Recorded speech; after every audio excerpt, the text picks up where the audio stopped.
Assalamualaikum warahmatullahi wabarakatuh.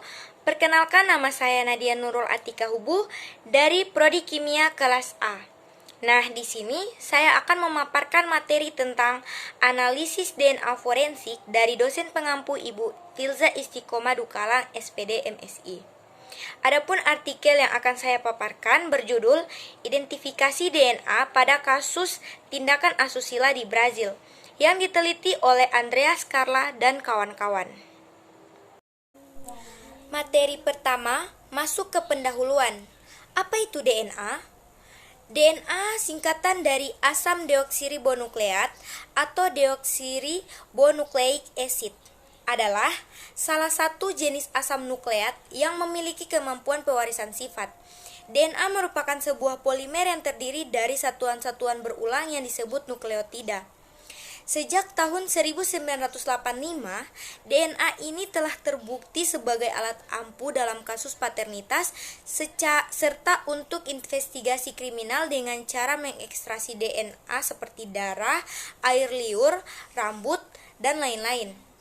Identifikasi manusia bisa dicapai dengan perbandingan DNA antara seorang individu dan dugaan biologis ibu, ayah, atau kemungkinan lainnya secara genetik orang yang terkait seperti nenek, kakek, saudara-saudara, atau paman.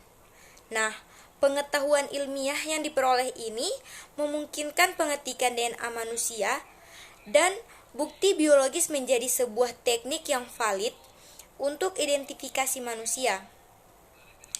Untuk pengetikan sampel kali ini dikumpulkan dari janin berusia 4 bulan di kandungan dalam kasus pemerkosaan.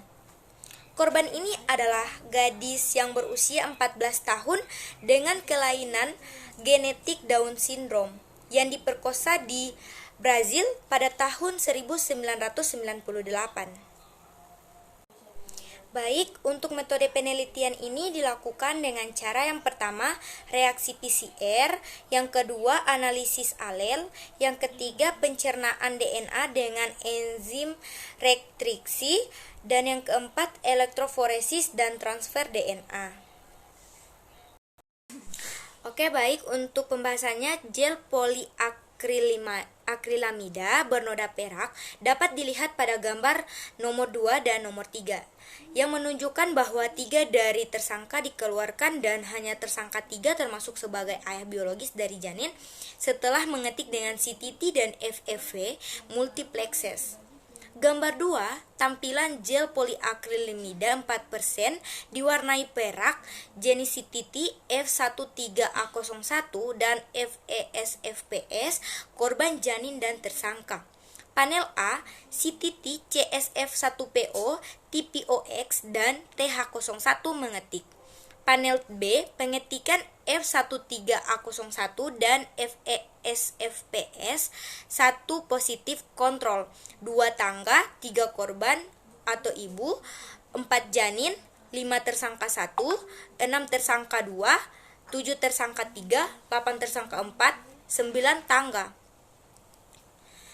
Oke, baik, gambar 3, tampilan gel poliakrilamida 6% diwarnai perak VWA mengetik korban, janin, dan tersangka.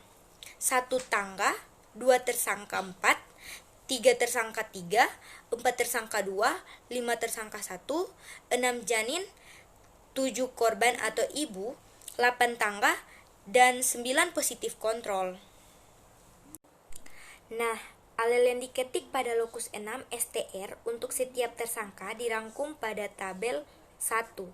Nah, pada tabel ini terdapat beberapa lokus dari janin, ibu, dan tersangka 1, 2, 3, dan 4. Pada lokus pertama, CFS1PO, di mana ibu memiliki alel 10-10, janin 10-11, di mana 10 ini berasal dari ibu, dan tentunya 11 ini harus berasal dari ayah. Nah, yang mirip alel janin ini adalah tersangka 1, 3, dan 4. Pada lokus TPOX alel janin identik dengan alel tersangka 3, di mana keduanya memiliki alel 8. Pada lokus TH01, alel janin identik dengan alel tersangka 1, 3, dan 4, di mana mereka memiliki alel yang sama, yaitu alel 6.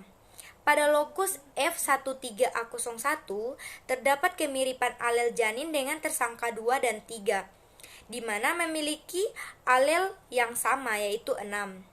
Pada lokus FESEPS terdapat kemiripan alel janin dengan tersangka 1 dan 3, sama-sama memiliki alel 10. Kemudian, pada lokus VWA terdapat kemiripan alel janin dengan tersangka 3, di mana keduanya memiliki alel 15.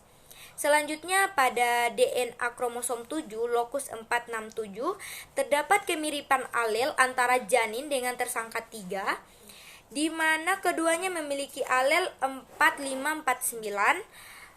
Begitu halnya dengan DNA kromosom 8, lokus 358. Alel janin dan tersangka 3 identik, yaitu keduanya memiliki alel 4240. Dan yang terakhir, pada DNA kromosom 10, lokus 28 alel janin dan ayah identik, di mana keduanya memiliki alel yang sama, yaitu 2920. Baik, berdasarkan hasil pengamatan yang telah dilakukan, dapat disimpulkan bahwa gel poliakrilamida bernoda perak gambar 2 dan 3 menunjukkan bahwa 3 dari tersangka dikeluarkan dan hanya tersangka 3 termasuk sebagai ayah biologis dari janin setelah mengetik dengan CTT dan FFV multiplexes. Nah, oleh karena itu tersangka 3 ditemukan sebagai makhluk biologis ayah dari janin dengan paternitas gabungan indeks 412.860 dan probabilitas garis ayah 99%.